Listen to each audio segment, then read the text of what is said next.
Guys, meron discovery ngayon.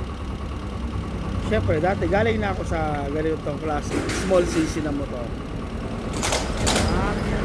Medyo nalilito ako kung paano ako siya mapanda rin, kasi syempre yung ginadala akong bike ngayon is big bike na. Pero nakakatawa lang kasi ang senaryo na ginagamit ko sa kanya is pang big bike na cambio. Hindi ko alam kung baka masira ko pa yung motor. Pero okay lang naman. Wala naman masama na bumalik ka sa umpisa from big bike to small cc. Ang kinakatawa ko lang kasi instead na ang cambio ko is puro down, 4 down, ang ginagawa ko is 1 down, 4 up. Ang nakais lang kasi nag-engine brake.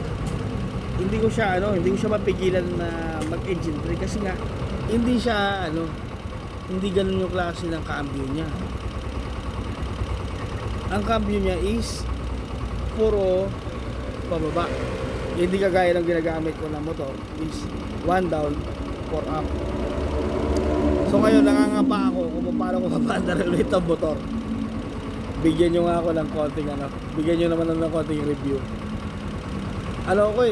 Natatakot ako baka masira ko yung motor kasi siya, Honda TMX 155. Ang ginagawa ko pag primera, imbis na yung segunda niya is pataas, imbis na segunda niya is pababa, ginagawa pataas. So parang kalawit. Nalilito ako. Ano ba pinaka best way para maibalik ko yung dating cambio nung ginamit ko ngayon naman. Nalilito talaga ako sobra. Hindi ko alam kung ano nangyari. Nalilito ako, hindi ko alam kung anong dapat kong gamitin. Magpapatakbo ako ng dahan-dahan hanggang sa makapa ko yung cambio ng motor.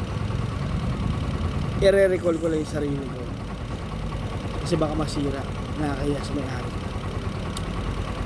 Pero wag niyo sabihin na galing na ako ng kwarta, imbis na kwarta ako, binalik ko ng tercera.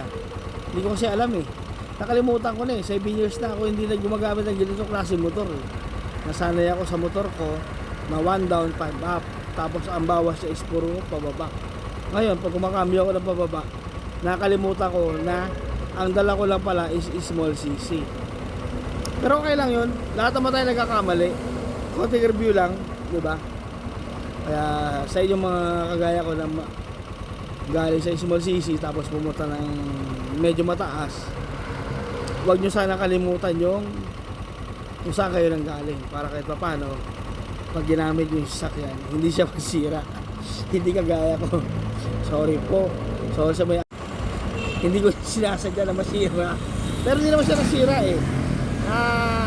butik lang ako tumilapon kanina, pero okay na rin yun. At least kahit pa paano, di ba?